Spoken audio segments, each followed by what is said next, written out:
വാർത്തകൾ ആദ്യമേ അറിയാൻ പ്രൈം ന്യൂസ് മലയാളം സബ്സ്ക്രൈബ് ചെയ്യൂ. എത്ര വർഷങ്ങൾ കഴിഞ്ഞാലും ഇനി എത്ര ഏപ്രിൽ 20 വന്നാലും ശരി, വിട്ടുകൊടുക്കാതെ നമ്മൾ അവളെ ഇങ്ങനെ ഇടനെഞ്ചോട് ചേർത്ത് പിടിച്ച് മുന്നോട്ട് പോയിക്കൊണ്ടേയിരിക്കും. ഭാര്യ അശ്വതിയെക്കുറിച്ച് രമേഷ് കുമാർ പറഞ്ഞ വാക്കുകളാണിത്. 6 വർഷമായി അശ്വതി രമേഷിന് നഷ്ടമായിട്ട്. അശ്വതി എവിടെയും പോയിട്ടില്ല. ഇന്നും തന്റെയും ഏകമകൻ കിച്ചുവിന്റെയും ഒപ്പം തന്നെയുണ്ടെന്ന് വിശ്വസിക്കാനാണ് രമേഷിന് ഇഷ്ടം. 8 വർഷത്തെ സൗഹൃദം, 5 വർഷത്തെ ദാമ്പത്യം, അതിലൂടെ ഒരു ജന്മത്തിൽ വേണ്ടുന്ന സന്തോഷങ്ങൾ ഞങ്ങളുടെ ജീവിതത്തിൽ ഉണ്ടായിട്ടുണ്ട് എന്ന് പറയുകയാണ് രമേഷ്. മറ്റൊരു വിവാഹം കഴിക്കാൻ ആരും നിർബന്ധിച്ചില്ലേ എന്ന അവതാരകൻ SKN ചോദിക്കുമ്പോൾ ഭാര്യ അശ്വതി എന്ന സ്പേസ് വിട്ടുകൊടുക്കാൻ പറ്റുന്നില്ല എന്ന ഉത്തരമാണ് രമേഷ് നൽകിയത്. ആ ഉത്തരത്തിൽ തന്നെ ഉണ്ടായിരുന്നു രമേഷിന് ആരാണ് അശ്വതി എന്ന്. 20-21 വയസ്സ് മുതൽ ഞങ്ങൾ ഒപ്പം തന്നെയുണ്ട്. FBയിലൂടെ മൊട്ടിട്ട സൗഹൃദമാണ് പ്രണയത്തിലേക്കും വിവാഹത്തിലേക്കും എത്തിയത്. ആദ്യമായി നമ്മൾ കാണുന്നത് ഒരു റെയിൽവേ സ്റ്റേഷനിൽ വെച്ചാണ്. ഒരു അപരിചിതത്വവും ഫീൽ ചെയ്തിരുന്നില്ല. പോകാൻ നേരം ട്രെയിൻ വന്നപ്പോൾ എന്നോട് അശ്വതി പറഞ്ഞു, മാഷെ എന്റെ കയ്യിലൊന്ന് പിടിക്കാൻ. അപ്പോൾ ഞാൻ തിരിച്ചു പറഞ്ഞു, പിടിച്ചാൽ വിടില്ല, ജീവിതകാലം മുഴുവനും പിടിച്ചു പോകുമെന്ന്. അങ്ങനെ അന്ന് പിടിച്ച കൈയാണ് ഒരിക്കലും ഞാൻ വിട്ടിട്ടില്ല. ഞങ്ങൾ ജീവിതത്തിലും ഒന്നായി. കണ്ണുകൾ നിറഞ്ഞുകൊണ്ട് രമേഷ് ഒരു കോടിയിൽ പറയുന്നു. ആ കൂടിക്കാഴ്ചയ്ക്ക് ശേഷം നമ്മൾ ഇടയ്ക്കിടെ കാണും, യാത്രകൾ നടത്തും. ആദ്യം വീട്ടിൽ പറഞ്ഞില്ല. എന്നാൽ പയ്യെ അശ്വതി എന്നോട് പറഞ്ഞു, നമ്മൾക്ക് വിവാഹം കഴിച്ചാലോ എന്ന്. അങ്ങനെ ഉറപ്പിക്കാമെന്ന് മറുപടി പറഞ്ഞു. പക്ഷേ വീട്ടിൽ അറിഞ്ഞപ്പോൾ വലിയ വിഷയങ്ങളായി. 2-2.5 വർഷത്തോളം പ്രണയിച്ച് മുന്നോട്ട് പോയി. ഞങ്ങൾ ഒരേ പ്രായമാണ്. ഏറ്റവും നല്ല സുഹൃത്തുക്കളായിരുന്നു. പിന്നെ എനിക്ക് ഡോക്ടർ റെഡ്ഡീസിന്റെ ഹോസ്പിറ്റാലിറ്റി മാനേജ്മെന്റ് ട്രെയിനിയായി ജോലി കിട്ടിയപ്പോൾ വിവാഹം കഴിക്കാൻ തീരുമാനിച്ചു. 2 വീട്ടുകാരുടെയും അനുഗ്രഹത്തോടെയായിരുന്നു വിവാഹം. ഞങ്ങൾ എപ്പോഴും ഒരുമിച്ചായിരുന്നു. കോഴിക്കോടായിരുന്നു ജോലിയും താമസവും. ആ വൈകുന്നേരങ്ങൾ എത്ര രസമായിരുന്നെന്നറിയാമോ? ഞാനും അവളും പരസ്പരം പാട്ടുകൾ പാടും. യാത്രകളായിരുന്നു ഞങ്ങളുടെ ഏറ്റവും വലിയ സന്തോഷം. 30 വയസ്സിലായിരുന്നു ഞങ്ങളുടെ വിവാഹം. വേഗം കുഞ്ഞുങ്ങളാകണമെന്ന് സുഹൃത്തായ ഡോക്ടർ പറയുകയും ചെയ്തു. വിവാഹം കഴിഞ്ഞ് 3 മാസമായപ്പോഴാണ് മോനെ അവൾ ഗർഭം ധരിക്കുന്നത്. മോന് ജനിച്ച് കുറച്ചുനാൾ കഴിഞ്ഞപ്പോഴാണ് അസുഖമുണ്ട് എന്നറിയുന്നത്. ഓവറിയിൽ സിസ്റ്റാണ് വരുന്നത്. മോന് 1.5 വയസ്സായപ്പോൾ ഞങ്ങൾ എറണാകുളത്തേക്ക് ഒരു യാത്ര പോകാൻ തീരുമാനിച്ചു. ആ യാത്രക്കിടയിൽ നടുവേദന തോന്നുന്നുവെന്ന് അച്ചു പറഞ്ഞത്.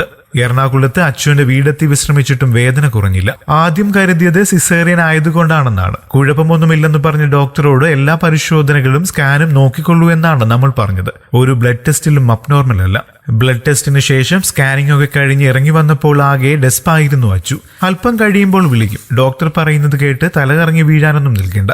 എന്തെങ്കിലും പ്രശ്നമുണ്ടെങ്കിൽ നമുക്ക് ചികിത്സിക്കാം. പണ്ടത്തെ പോലെയല്ല, എല്ലാത്തിനും ചികിത്സയുണ്ടെന്നാണ് അവൾ പറഞ്ഞത്.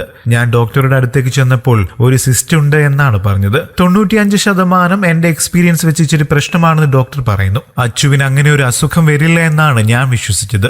എന്നാൽ ഡോക്ടർമാരുടെ സംസാരത്തിൽ നിന്നും ക്യാൻസർ ആണ് എന്ന് ഏകദേശം ഉറപ്പിച്ചു. അങ്ങനെ ഒടുവിൽ RCCയിലെത്തി. അവിടെ പരിശോധനയെല്ലാം നടത്തി. ബയോപ്സി ഫലം എന്താണ് എന്ന് ആലോചിച്ച് നിൽക്കുമ്പോഴാണ് ഡോക്ടർ കാരുണ്യയുടെ ഒരു ഫോം എടുത്ത് തന്നിട്ട് പറഞ്ഞത് ആ ഫോം ഫിൽ ചെയ്യാൻ. അപ്പോൾ നമ്മൾ ഉറപ്പിച്ചു അശ്വതിക്ക് ക്യാൻസർ ആണ് എന്ന്. ലോകത്തെ ഏറ്റവും മികച്ച ചികിത്സ തന്നെ അച്ചുവിന് RCCയിൽ നിന്നും കിട്ടി. ഒപ്പം ഒരു പിടി അനുഭവങ്ങളും രമേഷ് പറയുന്നു. ആദ്യ കീമോ ഇച്ചിരി വിഷയങ്ങളുണ്ടായിരുന്നു. 3 കീമോ കഴിഞ്ഞു. അപ്പോഴേക്കും മുടിയെല്ലാം പോയി. സർജറി കഴിഞ്ഞപ്പോൾ ചില ഇൻഫെക്ഷൻ ഉണ്ടായി. ആ സമയത്താണ് നമ്മൾ ഒരു വാടക വീട്ടിലേക്ക് താമസം മാറ്റുന്നത്. ആ വീട്ടുകാർ നമ്മുടെ സ്വന്തമായി. ട്രീറ്റ്മെന്റ് എല്ലാം കഴിഞ്ഞ് ക്യാൻസർ പോയി എന്ന് വിശ്വസിക്കുന്ന സമയം ഏകദേശം 10 മാസം കഴിഞ്ഞ് ക്യാൻസർ തിരിച്ചെത്തി. ഭയങ്കരമായി തളർന്നു പോയി. ഇനി എന്താണ് നെക്സ്റ്റ് എന്ന് ചോദിച്ചപ്പോൾ ഒരു കോഴ്സ് കീമോ കൂടി കൊടുക്കാമെന്ന് ഡോക്ടർ പറഞ്ഞു. സ്വകാര്യമായി ചോദിച്ചപ്പോൾ അത്ര പോസിറ്റീവായിട്ടല്ല ഡോക്ടർ പ്രതികരിച്ചത്. എല്ലാ കാര്യങ്ങളും അവൾ മുൻകൂട്ടി അറിഞ്ഞപ്പോഴായിരുന്നു പിന്നീടുള്ള ദിവസങ്ങൾ. ചെയ്യേണ്ട കാര്യങ്ങളൊക്കെയും അവൾ ഒരു ഡയറിയിൽ എഴുതി വെച്ചിരുന്നു. മോനെ ഇടയ്ക്ക് മടിയിലിരുത്തി പല കഥകളും പറഞ്ഞു കൊടുക്കും. ആ കൂട്ടത്തിൽ അമ്മ കുറച്ചു കഴിഞ്ഞാൽ തമ്പായിയുടെ അടുത്ത് പോകുമെന്ന് പറഞ്ഞു. അങ്ങനെ അവൾ മോനെ സെറ്റ് ചെയ്ത് വെച്ചിരുന്നു. ഒരു ദിവസം ആശുപത്രിയിൽ പോകുന്ന സമയം മോനെ കൊണ്ടുപോകണ്ട എന്ന് പറഞ്ഞു. എന്താണെന്ന് ചോദിച്ചപ്പോൾ അങ്ങോട്ട് ഞാൻ പോകുന്നത് കാറിനല്ലേ, തിരിച്ചു ഞാൻ വരുന്നത് അങ്ങനെ ആയിരിക്കില്ല എന്നാണ് അവൾ എന്നോട് പറഞ്ഞത്.